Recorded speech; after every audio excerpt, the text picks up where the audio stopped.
How's everybody doing? It's May 9th, and for those of you who don't know, we actually extended Earth Day online because of popular demand. So we're going to be doing this, hopefully on a weekly basis now.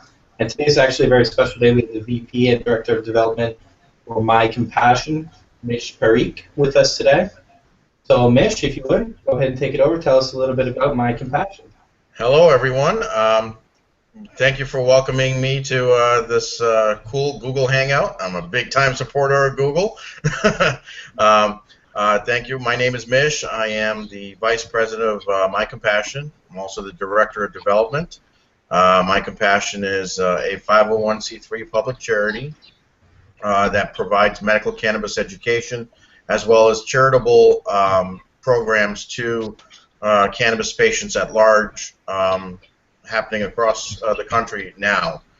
We started out as a very small organization, as a tiny club actually, that met in the library, and we have now flourished into a national organization with members happening across the country, and expansion and growth probably in the triple fold now over the next year or so.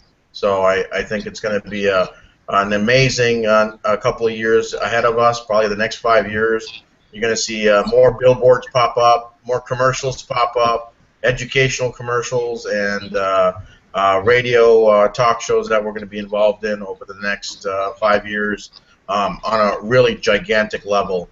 And even more so, we have a couple of organizations that have actually merged with us recently.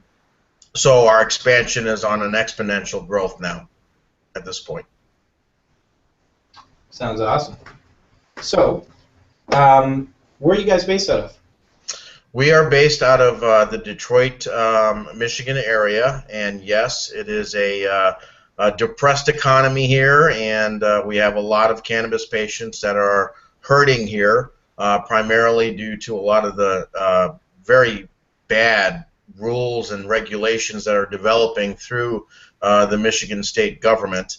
I think a lot of it is due to their misunderstanding of what cannabis patients really need, especially cancer patients, epileptic patients, and the really bad chronic conditions that are out there. They're just not helping us, that's for sure, and we're fighting tooth and nail to help them understand that they're hurting patients versus helping them. Okay. Now, Mitch, you said you're starting to spread.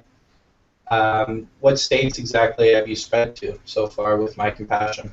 Well, our first state is going to be in Illinois. We're actually looking at other states, as in New York. We're actually in the process of picking directors for New York, New Jersey, Florida, Ohio, Indiana, and there's been some requests coming in from California, which I'm actually quite surprised about. California being a cannabis state for as long as they have been, you would think the education is not necessary there, and the reality is they need more education than ever. So. Yeah, and we agree. We have been hosting the Google Hangouts for more than a week now to aid in that education process. Because we were doing our research for the initial interviews, we were finding that there was just so much misinformation out there. And there's so much confusion between cannabis, what's marijuana, what's hemp, and all of that. Do you find that is true with your audience as well? Absolutely. There is so much ignorance out there, so much misunderstanding, ideas. There are a lot of stereotypes that we're still dealing with too. And also a lot of personal philosophies that we're dealing with as well. When you're dealing with personal philosophies, it's dealing with, hey, we don't want to support you because you are this type of organization. And the reality is, well, we may be this type of organization, but we're at least in a position to educate and not promote ignorance versus creating better answers and better response at the voting polls, as well as in your internal homes, making decisions on your health. Right. Now, to create a nonprofit organization that is centered around the subject of medical cannabis, was that a difficult process to achieve? It was a 2-year process, 1 year just to get the application together. And as a nonprofit, you know, the cost of applying for a nonprofit is upwards of $900. So we had to raise the money first and make sure that we could, you know, get it through. But we had there was nobody telling us that it was going to be a guarantee. We knew there were going to be obstacles along the way. The IRS came at us 3 different times. The great thing is Heidi, who's the president of the organization, she's a ultra organizer. So she made sure that all of our ducks were in a row, all of our I's were dotted, our T's were crossed, and we were able to respond very quickly with the questions they asked. And based on just them investigating us and checking us out, which we know in many cases they did send a couple of questionable people through our organization and to our public meetings to make sure that we weren't doing anything wrong. And because they had us remove safe access, providing safe access in our bylaws, and also teaching about cultivation. Those were 2 things that they required us to not do. I said, fine. There's plenty of hydro stores and websites out there about cultivation. Go right ahead, teach about that. We can teach about the medical benefits of cannabis. Oh, that's fantastic. So can you, again, just let us know who's the organization? And by the way, for the folks that are on this Hangout, please use the question and answer feature, and if you have any questions, we'll make sure that they are addressed. But if you could let us know, who's your target audience? Well, our target audience is actually everybody, but every couple of years, that target changes. So, for instance, when the Medical Cannabis Act came into play in 2008, we saw a huge influx of just the regular pothead crowd, is what we call it, and young people wanting to get protected via license. Now we are starting to see seniors coming to our meetings. We are starting to see families come to our meetings. So now they're starting to see that cannabis is an actual medical viable option that they didn't have before, and they're wanting to learn about it now. Our group, the silver-haired group that we usually deal with, and that's what it is. Our crowd, if you come to our public meetings, that's what you're going to see. You're going to see a silver-haired crowd, and this is 50 and over, and that's great. I think that shows there's a certain level of acceptance occurring now for the seniors and for the early baby boomers as well, and it's good. It's good to see that. We're waiting for now families that are between the age of 20 and 40 to come through with their children, because children are coming up with a lot of chronic conditions, as you very well know. Right, and I can attest to the 55 and up group. In order to do research on this industry, in order to be able to bring the information to the viewers, I actually attended a conference here in San Diego called the Successful Living Expo that's hosted by one of the major publications out here, the UT.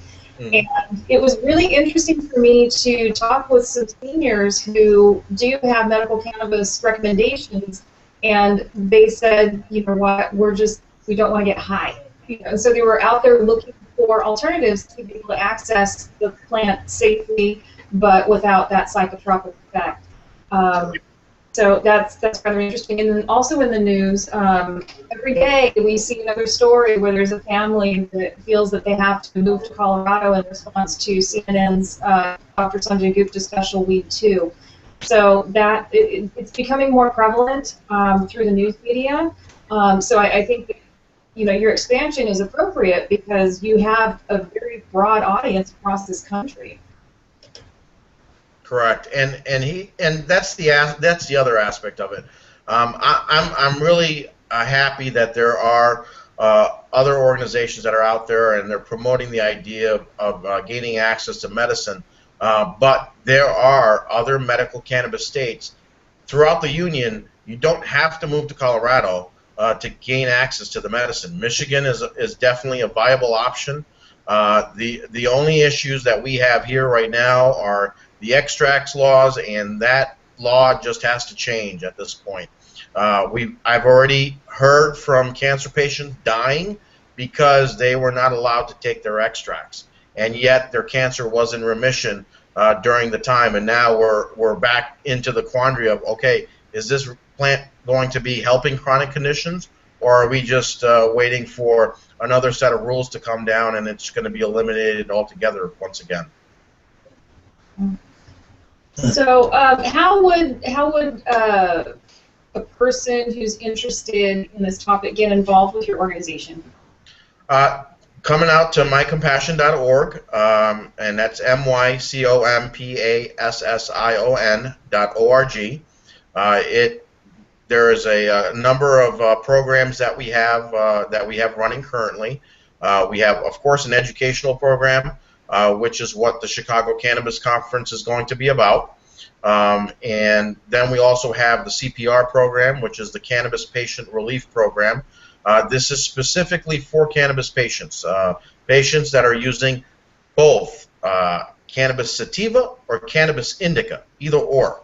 It's still part of the cannabis family, and we promote the idea of healthy nutrition from both plants. I can't wait to talk about the idea of combining both of the plant's strengths and making one medicine from it, and seeing what it can really do for the people. It's not about one plant or another plant. I think we're at a point in history now that we should combine the plants and talk about the entire family being allowed legally, federally, statewide, and even locally. It's a plant that can help a lot of people.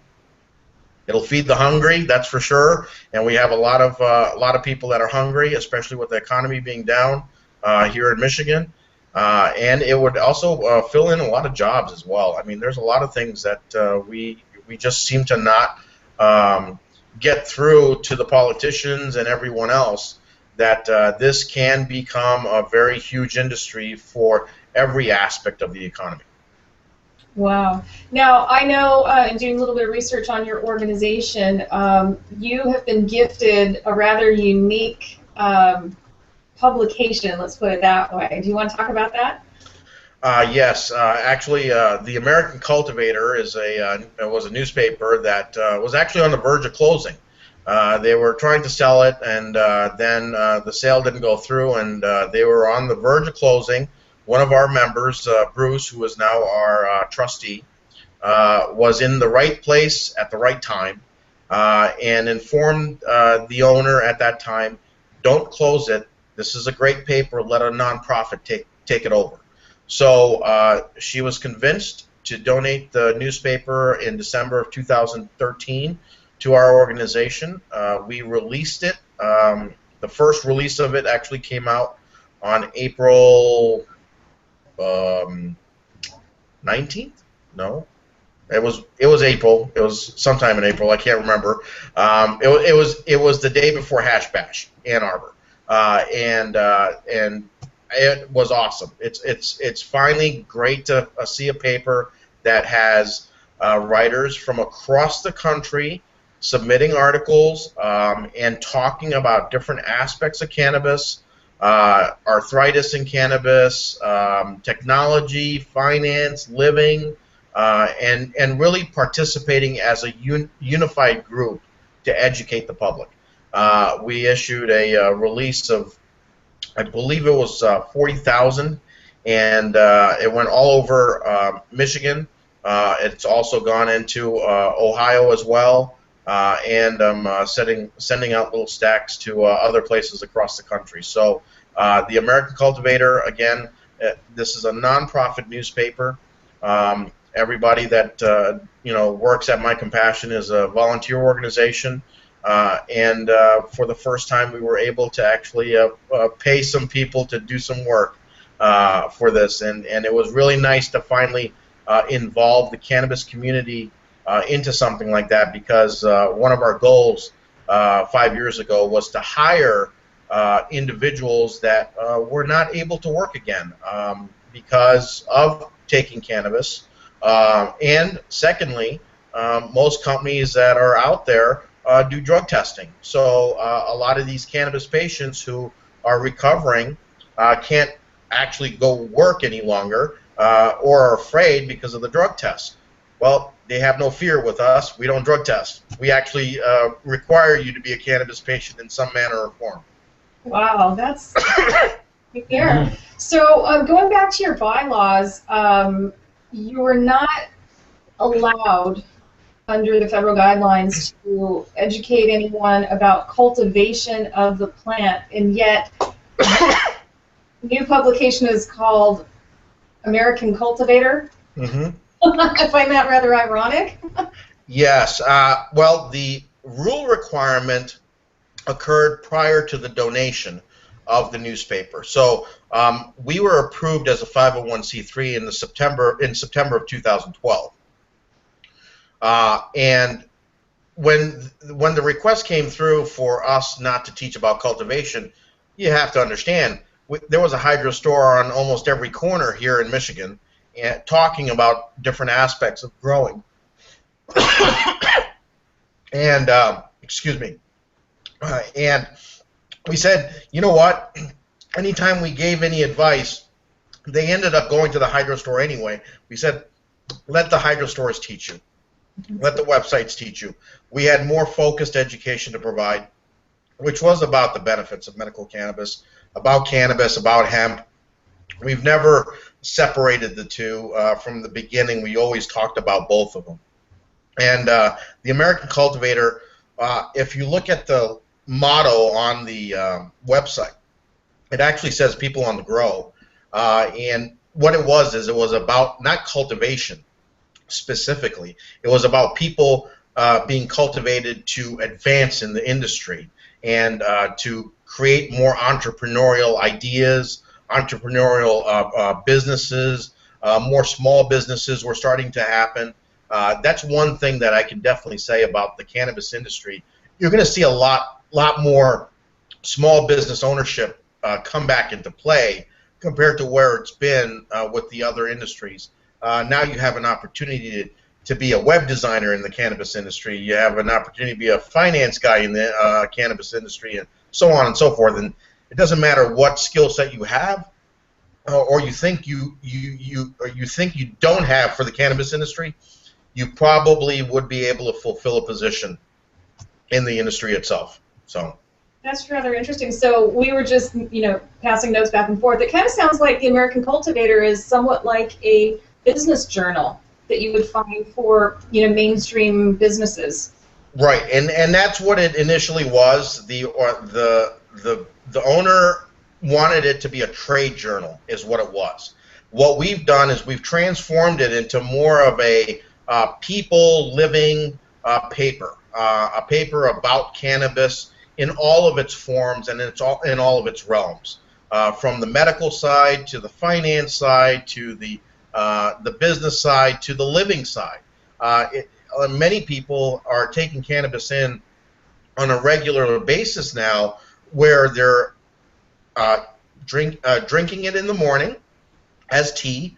They're eating it at lunchtime in their salads. And they're taking it as in a capsule form at night. I mean, it has now become a part of you. And as more and more people start hearing about hemp, you're going to start seeing hemp clothing here shortly, and you're going to start seeing that also become a part of regular life. So I think our paper is going to be more about living with the entire family of cannabis appearing as again becoming a part of everyone's lives again. It's been taken away from us for 80 years. Now it's just going to be injected right into our systems again. That's fantastic.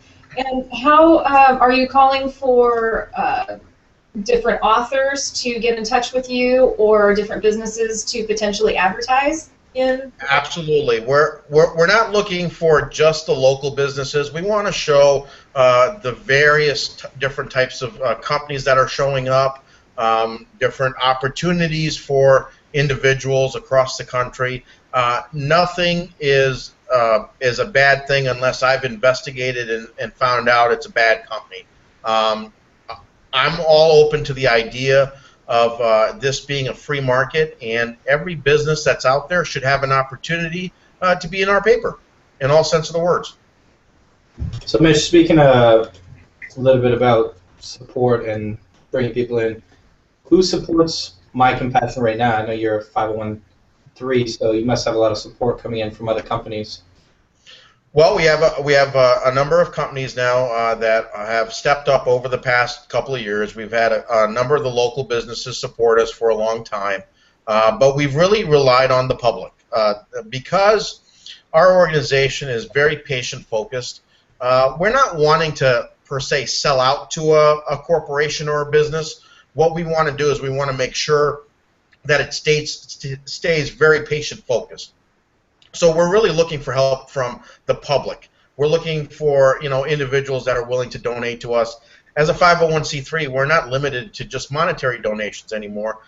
We can do product donations. We can receive donations of clothing and food as well. But more importantly, we can also do service donations. Services like marketing services or social media services, or what Google Grant offered to us was AdWords and all of their Google apps. That was an in-kind donation. We're also looking for monetary donations as well, and monetary doesn't always mean cash. Sometimes it means real estate. Sometimes it means stocks and bonds. Sometimes it means investments. We're looking for all of that. All of that is going to help us sustain in the long run, and at the same time make sure that we continue to do our work. 10 years from now, 20 years from now, Heidi and I may no longer be the president and vice president of the organization. We may just be founders. The next set of leaders we're hoping is going to be out of our collegiate group, and we're training them to potentially take our place. And that's what we're looking for. We're looking for longevity. We're looking for making sure that the patient ultimately gains access to the natural form of their medicine, and at some point be growing right next to our tomato plants.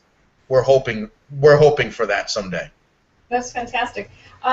In having the support of an organization the size of Google, I mean that's huge. Do you want to talk a little bit more about the grant? Sure. The Google grant it actually took us 8 months to get through. This was not an easy process, and nothing ever is with our organization. As you can tell, because we're a cannabis organization, every flag goes up in relation to companies donating to us or granting us grants, or state governments trying to give us a gaming license. We are always hitting obstacles, but the great thing about our organization, we have all of our files in place, and we can respond quickly.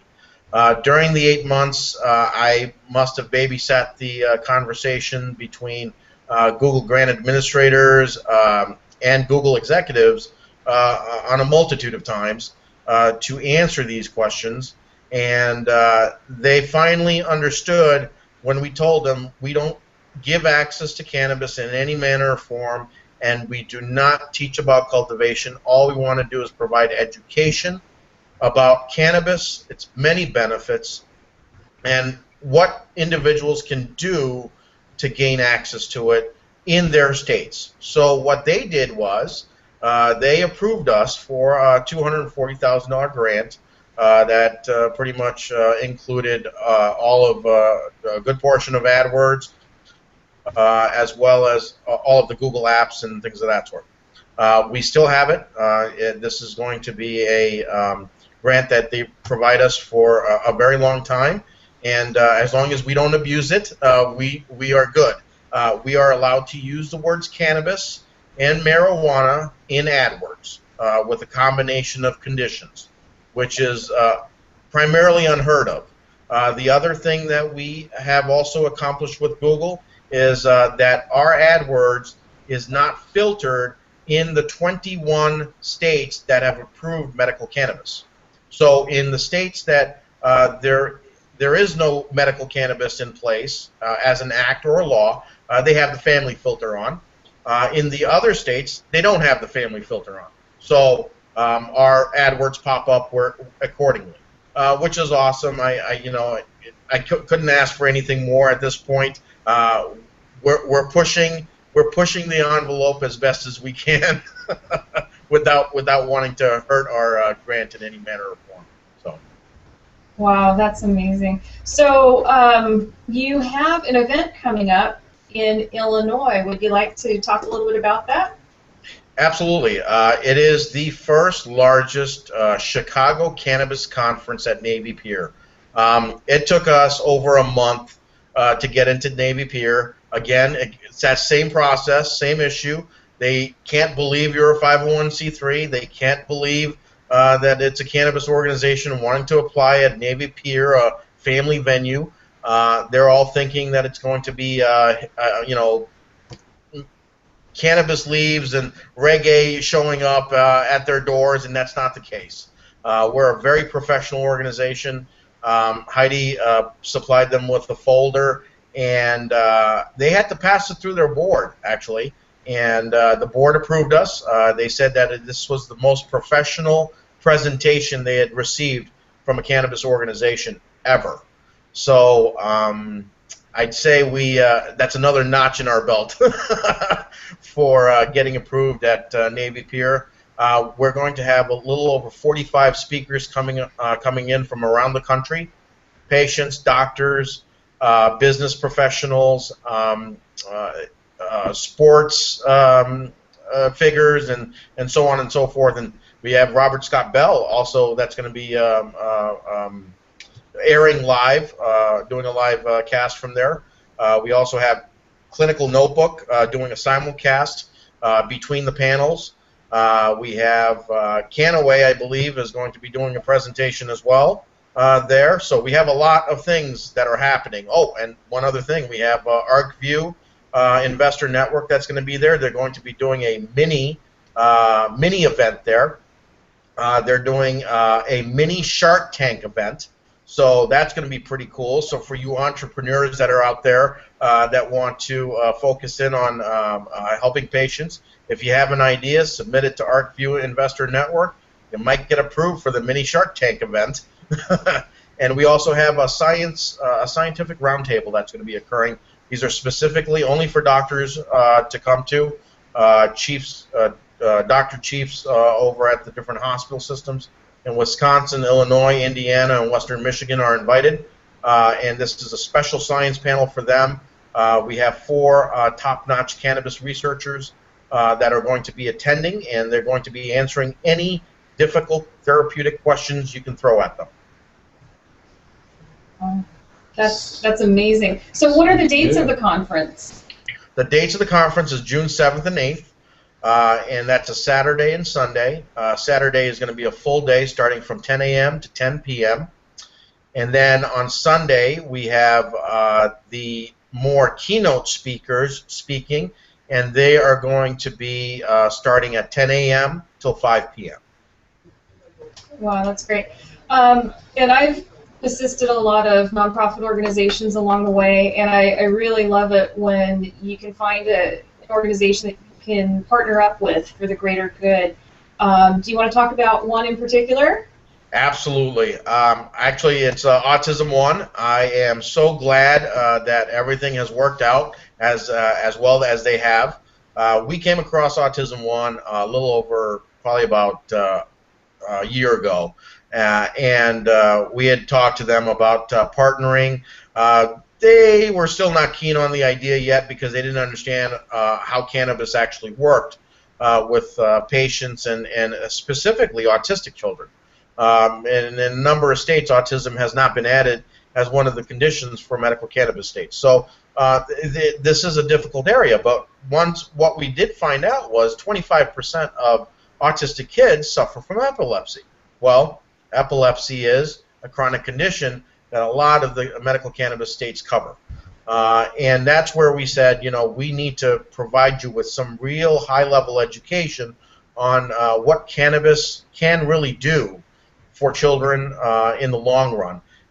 The thought process that it's going to damage brains, well, that may be the case in some aspects, but when it comes to kids that are having chronic conditions, those kids are actually seen getting better from those conditions versus it affecting their minds.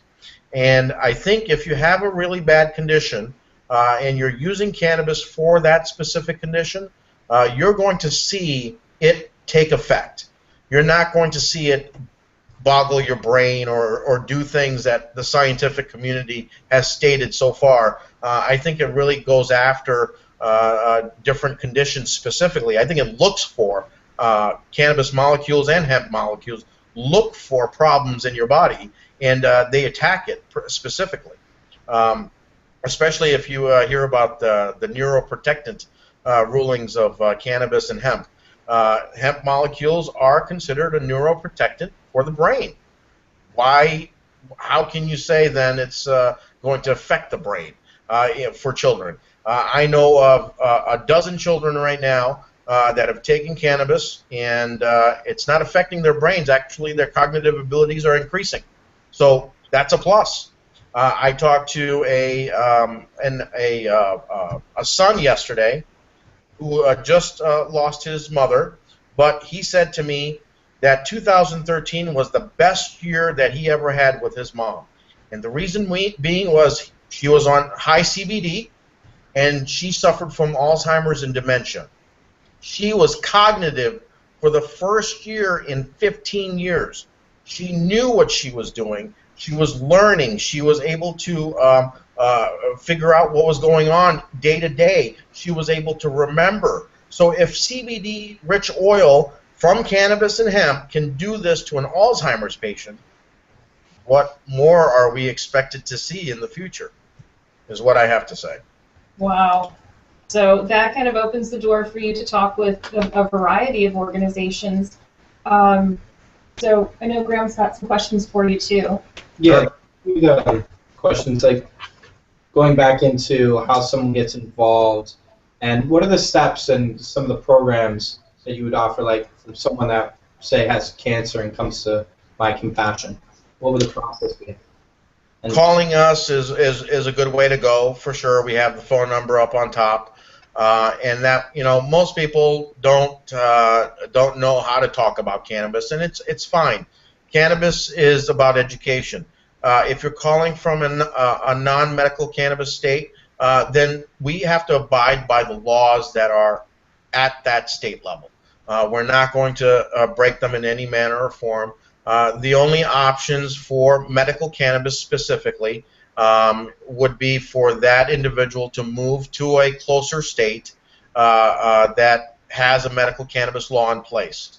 Now, if we're dealing with someone that doesn't have the financial means to do that, then hemp is a safe product, and I definitely would suggest starting them on a hemp product. Simply, it's that simple. There are a lot of people out there that just cannot afford the $10,000 move to, you know, make it to another state, or the patients that they're dealing with, their family members and siblings, or their own children are just so bad off that driving them or moving them to another state may cause it to get worse, and we understand that. So, you know, hemp product is just as good. At least to get started on it. At least to get started on it. Okay, and ultimately, you want to be able to progressively get better. If you see the signs of it getting better, then great. If you don't see the signs of it getting better, then medical cannabis is the other option, and then you might just have to do that. You're just going to have to make that choice. In non-states, again, you can call us 734-931-0620. You can also email us at info@mycompassion.org. We receive emails and phone calls day in and day out. We also are responding on Facebook, on Twitter. On Facebook, it's My Compassion Inc. On Twitter, it's also My Compassion Inc. Both those locations, we are able to receive messages as well, and we'll get to you as soon as we can. We deal with a lot of messages throughout the day. So do you guys offer any financial aid to these people? Currently, we are not able to do financial aid specifically. What we can do and what we can provide is help and assistance with relocation. So we can connect you with a realtor. We can get those avenues working. We can potentially look for sponsors to help that move occur. But primarily, we do not provide financial assistance. The other aspect of the financial assistance is there's a lot of scams out there. And so we have to be very, very diligent on who we are providing services to. So on average, we receive anywhere from 15 to 20 applications a week. It's usually reduced down to 2 or 3 applications by the time we're all said and done. After we have our social workers review the case, we do have a social worker on staff to review every case that comes through. Wow. So can you talk about some of the families that your organization has helped? I would love to. We have actually helped a number of families. One of the families that has really affected me the greatest is the Carr family. They are out in Detroit, and as Charles had described it on stage over in Denver, he was in a taxi cab with bulletproof glass. That is the level of community that I delve into. You do hear gunshots going off in Detroit, in this area, in this specific area. This is not a safe area of Detroit. It is also a very poverty-stricken area. This young man, he's 17 years old. He goes to school, but he has not been able to speak. He's been diagnosed with Dravet syndrome. He was diagnosed at 16 months old. It's pretty incredible, he's 17 now, that he's survived as long as he has. He experiences anywhere from 150 to 180 seizures a day. Sometimes his seizure will last for 4 hours straight. I mean, constant, all the way through, and then he stops shaking. We received some product donation from Hemp Meds, and this is one family that we're helping specifically, and he has received some of this product over the last 6 months, and he has gone from 175 seizures down to 5. Wow. Okay, and for him to do that, it's I don't know how I can describe it to you, but this is an African American family that is, you know, at the border of just under poverty and struggling to deal with everything. They have 6 kids, and this child having a special needs case here. They have a nurse that comes in. They have grandparents coming in and out. And they're just struggling to just keep their head above water at this point. To be able to assist him and see him smile every time I see him, and this last time was probably the most, it affected me the most, I would say. Tears would definitely be the big part of this particular story. The father gave me the biggest hug I had ever experienced from him. He told me in my ear, "Thank you so much for doing what you have done and for coming to us." That, to me, is probably the biggest thing to hear. And we hear all these stories all the time, but to see it in person, excuse me, it still affects me a lot. So. Yeah, you're affecting us over here too. Yeah. He was sitting on his porch. He hadn't been on his porch in 1.5 years. He had been inside his home. He never came out. The medicines that they put him on, they were really, really bad, actually. In many cases, they had turned him into a vegetable. And the first time I saw him, he was eating SpaghettiOs. He couldn't say anything to me. He looked at me and didn't even recognize who I was or anything. And I'd seen him probably like 6 or 7 times at this point. He didn't recognize me, and now he was sitting on the porch. I see him, and he has his iPad out, and he's playing video games with his fingers. That's the level of cognitive abilities that have increased. He's giving me fist bumps. It's unheard of. You know, he wasn't even doing that. He gave me a hug. He waved at me. He can't talk yet, but he's increasing his tone. He's increasing his loudness, actually. So that's a good thing. That's a positive sign. His doctor actually said, his doctor, who's a neurologist, stated, keep doing whatever you're doing. I don't want you to stop doing whatever you're doing. And the school is responding back and saying, yeah, he's actually picking up things and keeping it in memory. So these are all very, very positive aspects that people need to hear more and more. But you don't hear it coming from the vulnerable population. And this is the vulnerable population. This is the population that can't move. This is the population that, you know, if you move them, and they're going to have a very difficult time finding jobs, and you're going to have to support them somehow wherever they move to. Well, we're going to help them right where they're at. That's our focus, and there's hundreds, and I mean hundreds of families in Detroit suffering from this, and this is not just in Detroit. We're talking about the entire state, and I wish we could help all these families. I really do. One thing I got to say, you know, the families that are moving, great, props to you for moving if that's what you have to do. But they're not the families that we're helping. They're not driving Audis. They're not driving BMWs. They're not living in these gigantic single-family subdivisions. Okay, these are families that are living in houses that are breaking down, and cars that are missing hubcaps and probably dented all over, with a gangster across the street who's threatening people on the block. This is who we deal with, and it's a slightly different aspect of the cannabis nonprofit work. So.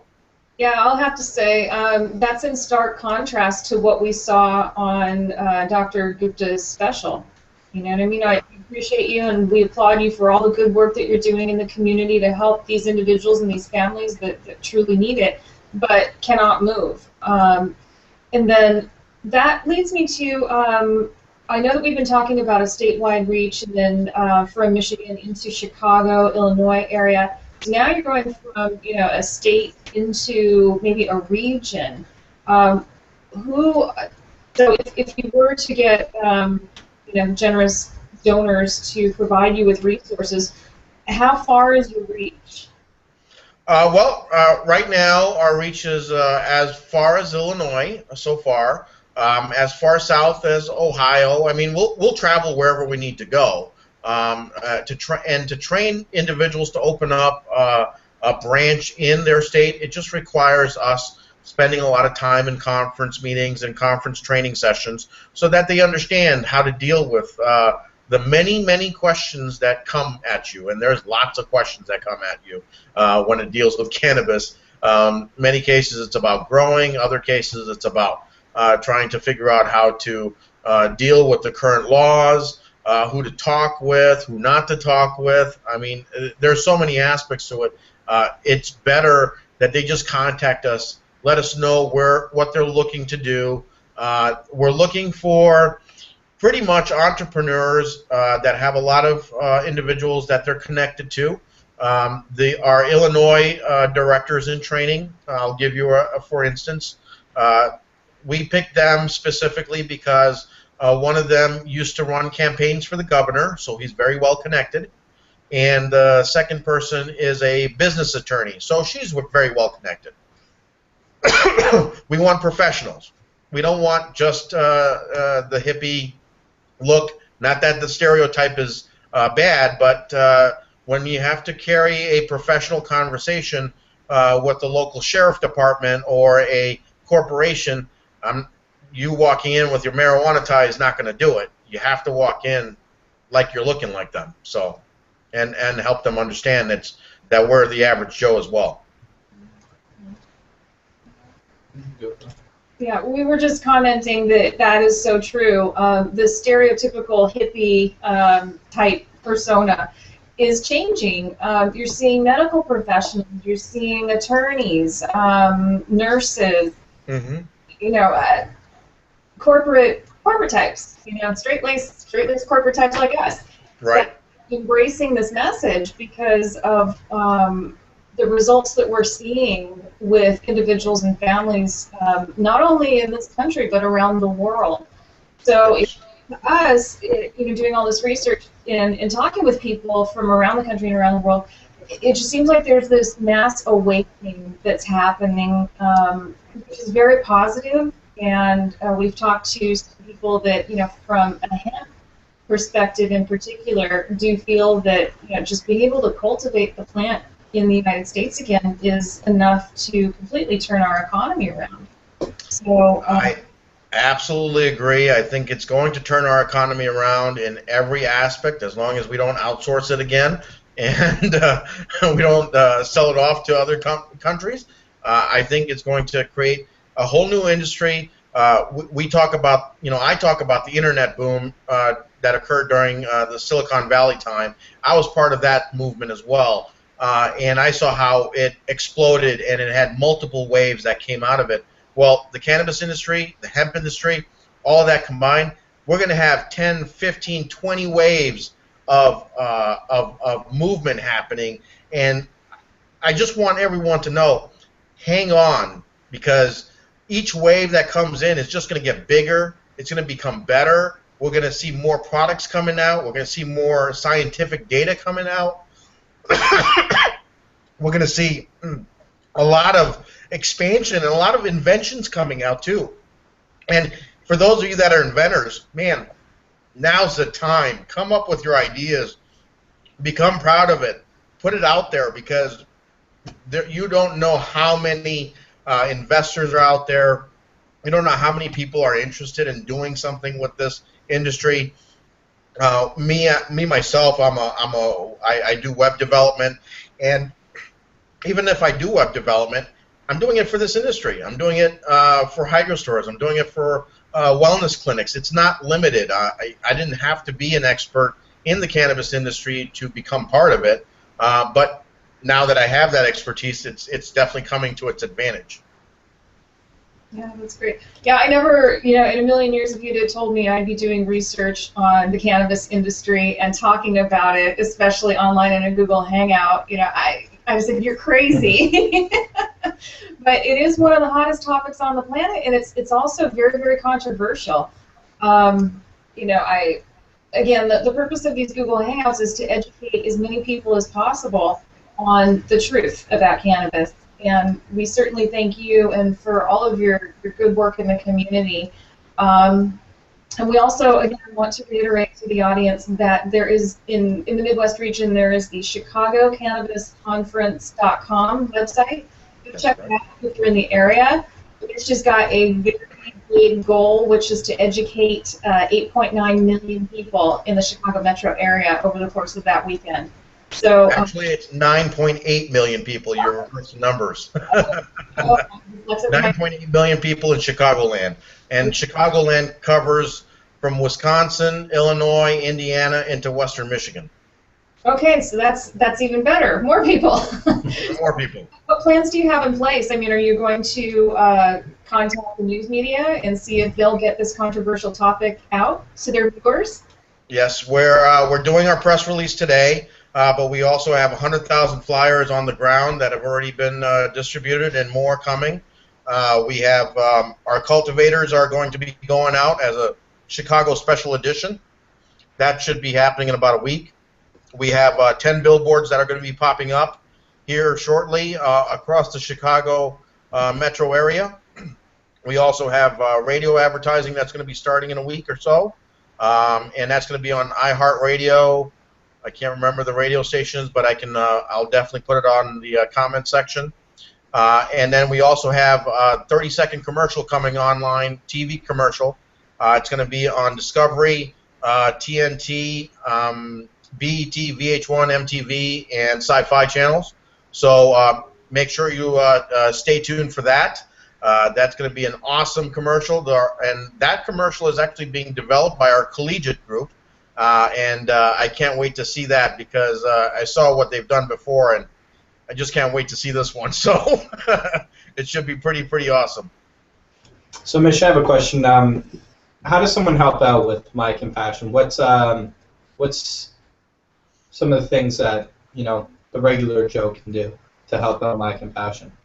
Regular Joes can help us with social media. That's probably our biggest area that we would love help in, just to share the message everywhere.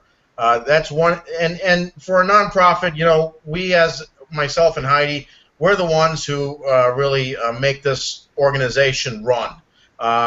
We need help in that realm, in the social media side of it, in the marketing side of it, but we also need help in the fundraising side of it. If you want to create fundraisers in your local state for our organization, go for it. Let's do it. Let's figure it out. Let's work it out. If you want to do a cannabis conference in your state, give us a call. We're all about coming out there and making it happen. And when I say make it happen, we make it happen. It's big. It's never small. If you're in a metropolitan city or a cosmopolitan city, pick your best venue. We'll make sure we grab it, and we make sure we'll have the conference there. I mean, that's what this is all about.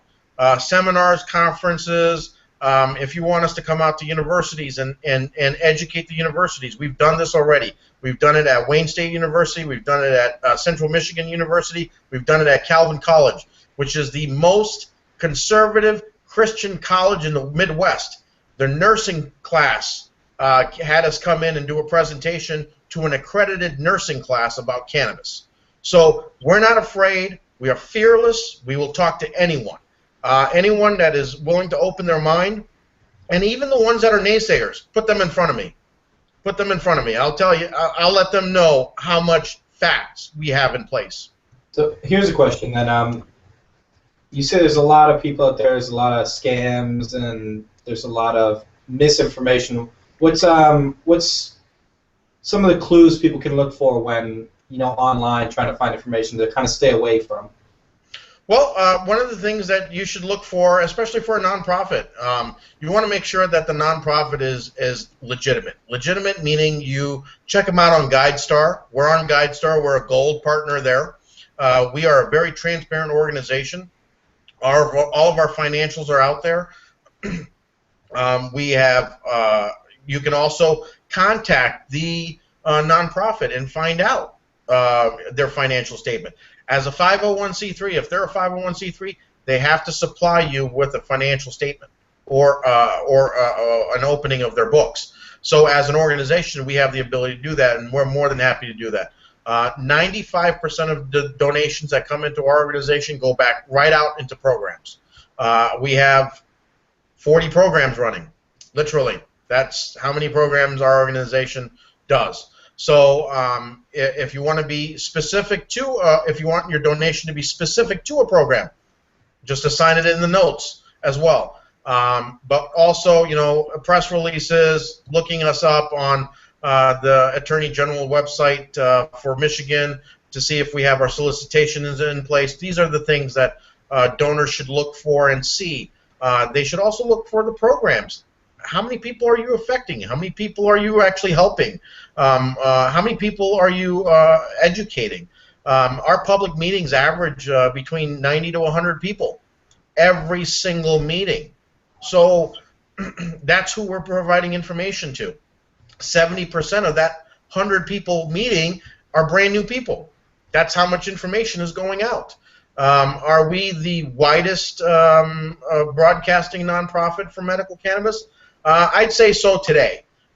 More so than some of the other organizations out there. Most of the other organizations, they are moving in the direction of industry. We are very patient-focused. We are directed towards the people, for the people, by the people.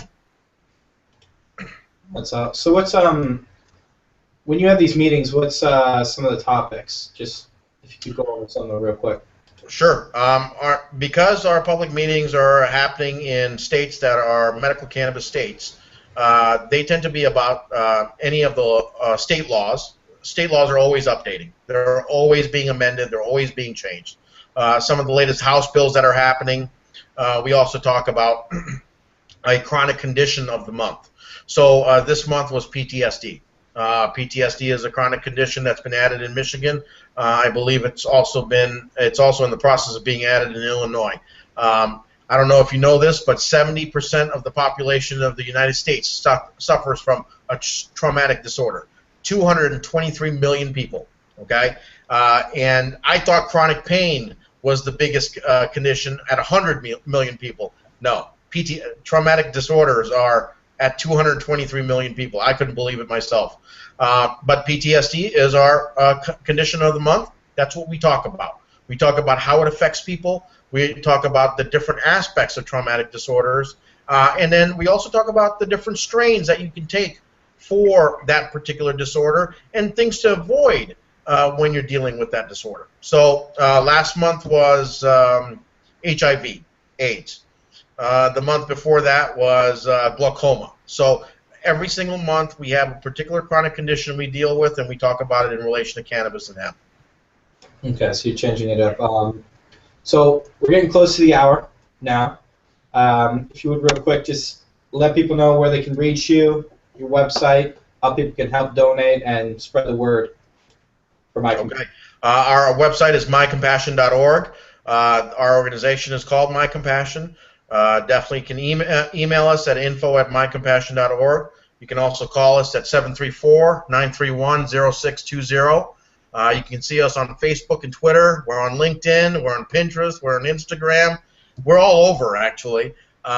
Just look for us. The other organization that I would like to let you know is SAMROC. SAMROC is Student Advocates for Medical and Responsible Cannabis, and they're going to be they're going to be merging their organization with ours here shortly.